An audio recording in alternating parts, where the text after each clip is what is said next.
Video देखने से पहले चैनल को सब्सक्राइब करना ना भूलें। जन आरोग्य फाउंडेशन तत्वावधान में मीडिया प्रोत्साहन समारोह का भव्य आयोजन IMC चर्चगेट में दिनांक 30 अक्टूबर 2022 रविवार को भव्य रूप से संपन्न हुआ। यह कार्यक्रम उद्देश्य और लक्ष्य साथ किया गया, जो कई मायनों में सफल रहा। कार्यक्रम की शुरुआत दीप प्रज्वलित और सरस्वती वंदना से हुई। कार्यक्रम में भारत सरकार के केंद्रीय मंत्री रामदास अठावले कार्यक्रम में सम्मिलित हुए और अपनी बात करते हुए कहा कि हमारी मीडिया भाई बहनों के लिए ऐसे कार्यक्रम बहुत ही प्रशंसनीय है और समय समय पर आयोजित होना चाहिए। और आज मैं बड़ा खुश हूँ कि मेरे परम आत्मीय श्रद्धेय देवेंद्र भाई जी ने मुझे सम्मिलित होने का अवसर दिया और आप सभी से रूबरू हुआ। भारत गौरव श्रद्धेय देवेंद्र भाई जी ने कहा कि पत्रकारिता के बिना एक सफल देश व समाज की कल्पना नहीं की जा सकती, इसीलिए देश का यह चौथा स्तंभ भी कहा जाता है। इस कार्यक्रम में जिन प्रमुख हस्तियों ने शिरकत की, जिनमें भारत सरकार के केंद्रीय मंत्री रामदास अठावले, भारत गौरव श्रद्धेय देवेंद्र भाई जी, श्री संयम प्रभ विजय मसा, अमीरात के उद्योगपति डॉक्टर बू अब्दुल्ला, वरिष्ठ संपादक सुरेंद्र चंद्र ठाकुर, सुप्रसिद्ध समाज सेविका आदरणीय जमुला जी हपावत, जन आरोग्य फाउंडेशन के ट्रस्टी समाज सेवी राकेश जैन, मुंबई के सुप्रसिद्ध समाज सेवक प्रकाश चोपड़ा, प्रशांत जवेरी, डॉक्टर अमजद पठान, मनोज जैन, उर्वा जोशी सहित कई गणमान्य अतिथि मीडिया के वरिष्ठ पत्रकार उपस्थित रहे।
पत्रकारों के लिए हम यही अपेक्षा करते हैं कि भाई पत्रकार बहुत अच्छा लिखते हैं, न्यूज़ देते रहते हैं। तो पत्रकारों के ऊपर जो अन्याय होता है उस अन्याय को दूर करना चाहिए। पत्रकारों पर हमले होते हैं, उस हमले को नहीं होना चाहिए। उसके लिए सरकार की तरफ से ज़रूर हम पत्रकारों के साथ हैं। अगर उनको अगर अन्याय होता है तो उनको पूरी मदद करने की कोशिश हमारी रहेगी। और आज जन आरोग्य फाउंडेशन की तरफ से पत्रकारों का सम्मान किया है। अलग अलग जो न्यूज़पेपर है उस न्यूज़पेपर में काम करने वाले पत्रकारों का सम्मान करके उनको उत्साहित करने का काम जन आरोग्य फाउंडेशन ने किया है। तो मैं सभी पत्रकारों को, हर अधिकारी को बधाई देता हूँ और वो भविष्य में बहुत अच्छा लिखते रहे, अच्छी न्यूज़ देते रहे और अपने न्यूज़पेपर का नाम बहुत अच्छा बढ़ाने का काम करते रहेंगे, ऐसे मैं अपेक्षा व्यक्त करता हूँ। About this special celebration for media, I think is media powerful for India, and he's doing great job for the community. Our love and respect to all. I am here to support him. Our relation for UAE with the media is so strong. I think we here to support and our love for all UAE from Indian community. Thank you. देखिए, सबसे बड़ा किसी कार्यक्रम की सफलता कितने लोगों का सम्मान किया, कितने लोग आए, इसका ये मायने रखता है। सफलता ये रखती है कि हमारे जो इस कार्यक्रम का लक्ष्य है, जो विचारधारा है इस कार्यक्रम के तहत, वो कितने लोगों को अंतस तक छुई, ये सबसे बड़ा मायने रखता है। और मुझे लगता है कि यहाँ पर आपने जिस तरह से देखा कि कितने लोग यहाँ पर आए और जिनने भावनाएं अपनी रखी और उन जो पत्रकारों का एक सम्मान यहाँ पर रखा और उसमें सभी लोगों ने अपना बढ़ चढ़ कर सहभागिता दी, ये बहुत बड़ी बात है। कैसे कल्पना आई कि चलो कल भी करते हैं, कास्टिंग भी आपने किया था, कार्य भी किया आपने, कैसे कल्पना आई है कि चलो वापस करते हैं पत्रकार जो? देखिए, पत्रकारों के लिए मैं समझता हूँ एक होता है देश में सैनिक और दूसरा होता है देश में पत्रकार। अगर हम दोनों का जीवन देखें तो ज़्यादा कोई थोड़ा बहुत अंतर रहता है। मैं सामान्य नहीं कह रहा हूँ, बराबर नहीं कह रहा हूँ, थोड़ा बहुत अंतर रहता है। पर देश सैनिक होता है जो वो उसकी बॉर्डर की सेना सुरक्षा करता है और पत्रकार जो होता है वो समाज की सुरक्षा करता है और समाज की सुरक्षा करने का दायित्व अगर समाज सुरक्षित है तो हमारे देश में अनेक सैनिक और अनेक समाजसेवी उपस्थित होते रहेंगे। और इस सबसे बड़ी बात यह है कि इस कार्यक्रम के माध्यम से हमने जो पत्रकारों के लिए एक जो कार्यक्रम आयोजित किया है, आपने देखा किस तरह से हम पत्रकारों के लिए एक यहाँ पर इस तरह से हमारे इसमें सभी जन आरोग्य फाउंडेशन जो इस तरह का आयोजन करने के लिए पिछले 2 वर्षों से जाना जाता है और आगे भी इस तरह के आयोजन हम करते रहेंगे। लेकिन इसको हम और जन जन तक कैसे, उन परिवारों तक, पत्रकार के जो परिवार हैं सबको इसमें इस प्लेटफॉर्म पे कैसे जोड़ सकें, सिर्फ उसका उद्देश्य एक ही है कि हमारे पत्रकार भाई बहनों को उनकी डॉक्टर या सैनिक उनके लिए एक सुविधाएं मिलती हैं, लेकिन पत्रकार के लिए ऐसी कोई, मुझे नहीं लगता कि अभी तक ऐसी कोई सुविधा, ऐसी कोई फैसिलिटी, ऐसी कोई उनके पास सुरक्षा है जो उनके जीवन को और बेहतर बना सकती है। तो मेरा यही है कि उनके जीवन को भी सुरक्षित बनाया जाए। मेरी यही उम्मीद है कि सरकार भी इसमें कदम उठाए, को समाज सेवी संस्थाएं हैं जो इसमें भी इन्वॉल्व होंगी, ऐसा मेरा विश्वास है। जैसे ये कार्यक्रम आपने पत्रकारों के लिए, आप एक धार्मिक इंसान हैं, आपको कई लोगों ने आपको मना भी बोला कि ऐसा कार्यक्रम नहीं कीजिए, तो उसके लिए क्या कहना चाहिए? देखिए, जीवन में ये पत्रकारों का सम्मान करना कोई कम जोखिम का काम नहीं है। कई पत्रकारों का मैं समझता हूँ कि इस कार्यक्रम में कई पत्रकार ऐसे भाई बहन हैं कि जिनका सम्मान नहीं हो पाया, उनको बुरा लगा होगा, पर इसका व्यक्तिगत उद्देश्य अगर देखें तो हमारा उद्देश्य किसी को दिल दुखाना नहीं, किसी का अपमान करना नहीं, बल्कि उनका सम्मान करने का विचार से आयोजित किया गया कार्यक्रम। और मैं चाहता हूं कि इसमें इस कार्यक्रम को और बेहतर कैसे बनाया जाए, बेहद कैसे बनाया जाए, ये सबसे बड़ा हम इस पर विचार करेंगे और जन जन तक इसको कैसे पत्रकारों तक पहुंचा जाए, इस पर विचार करेंगे। अगर हम इस जन आरोग्यम की बात करें और टीम की बात करें तो हमारे राकेश भाई जी हैं, और जोशी जी हैं, है ना, काफ़ी अनिल जैन हैं, है ना, काफ़ी लोग ऐसे हैं जो इस पर कदम से कदम मिलाकर इस पर साथ दिया, सब लोगों ने मिलजुल कर कहा। ये सबसे बड़ी बात है। कोई भी संस्था अगर चलती है तो सिर्फ एक व्यक्ति से नहीं, समाज से चलती है, और यही समाज में अच्छा काम करे तो बदलाव लाने में बहुत कायम हो सकती है और बहुत अच्छा बदलाव ला सकती है। इसीलिए सभी को एक सकारात्मक नज़रिए से काम करना चाहिए, मेरा ऐसा मानना है। पत्रकारों की कोई योजना आपकी है? इसके अलावा अवार्ड दिया, सम्मान दिया, और भी योजना है आपकी? हाँ, बहुत सारी मेरे पत्रकारों के लिए एक योजना है कि जो पत्रकार परिवार में जैसे कोरोना में या किसी में डेथ हो जाती है उनकी, तो उनके लिए, उनका परिवार के लिए वो आर्थिक रूप से कोई एक पर्सनल पत्रकार था, लेकिन उसके बाद उसके परिवार को क्या हेल्प मिलेगी?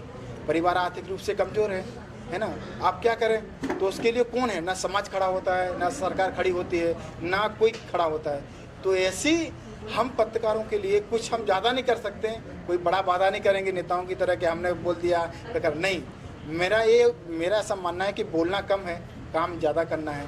तो इनके लिए हम कुछ आर्थिक रूप से मदद भी कर सकें, इस तरह की भी योजनाएं हम चलाने में विचार कर रहे हैं कि उन पत्रकारों तक भी जो कोरोना में जिनकी डेथ हो गई, आज मैंने कई पत्रकारों के नाम भी आए हैं मेरे पास में, लेकिन वो यहाँ उपलब्ध नहीं हो सके किसी कारणवश, लेकिन हम उन तक अपनी ये जो भी हमारी टीम जो डिसाइड करेगी उन तक हम एक निछावर राशि भी पहुंचाएंगे, जिससे उनकी आर्थिक स्थिति तो थोड़ी सुधर सके।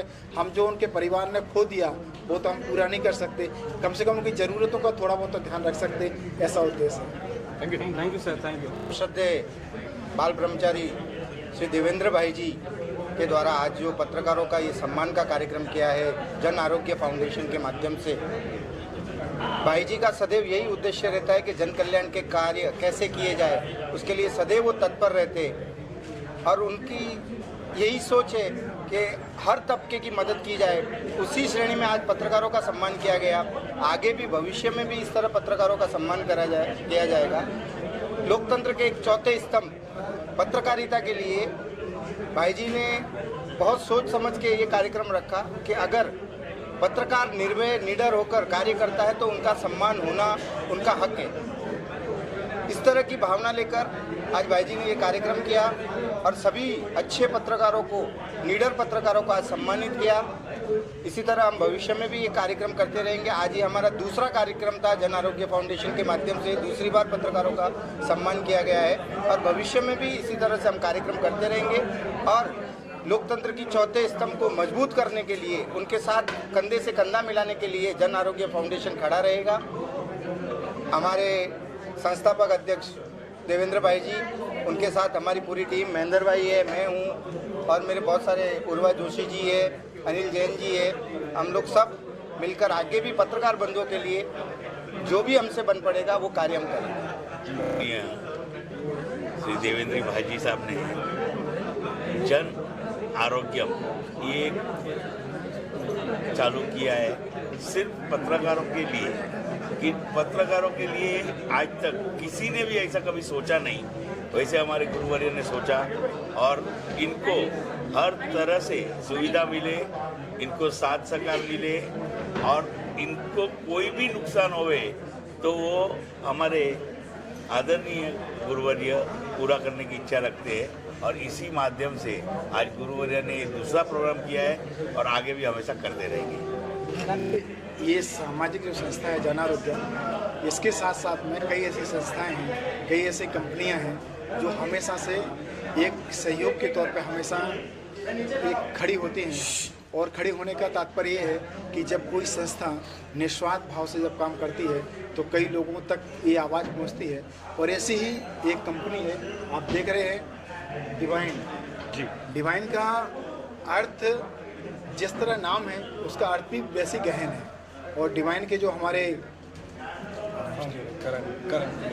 करण जी हैं, जो करण जी ने जिस तरह से पारस भाई ने बताया, पारस भाई हैं, इनकी पूरी टीम है, जिस तरह से इनने इतने कम समय में इस कंपनी को जो ऊंचाई दी है और इनका उद्देश्य सिर्फ इतना है कि एक भारत में और भारत दुनिया में एक अवेयरनेस क्रिएट हो और जिनके माध्यम से इन्हें बहुत सारे ऐसे उसमें प्लेटफॉर्म खोल के रखे हैं जो अपने आप में बहुत बड़ी बात है और ये हमेशा इनकी ये भावना है कि जन कल्याण में जो भी मुझसे योगदान बनता है मैं उसमें योगदान भी करूं, ऐसे हैं।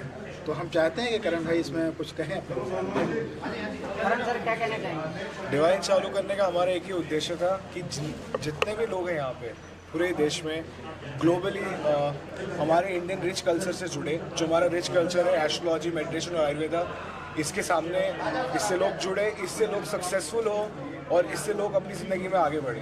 तो ये उद्देश्य से हमने डिवाइन चालू किया था और टचवुड आज हमारे पास 1000 से भी ज़्यादा एस्ट्रोलॉजर्स हैं, हीलर्स हैं, आयुर्वेदा एक्सपर्ट्स हैं और बहुत सारे लोग डिवाइन ऐप पे जुड़ रहे हैं और बहुत अच्छी अच्छी बातें ऐप के बारे में बता रहे हैं और कैसे उनकी ज़िंदगी बदल रही है ऐप पे आने के बाद, कैसे उनकी ज़िंदगी बदल रही है मेडिटेशन करने के बाद, ध्यान करने के बाद।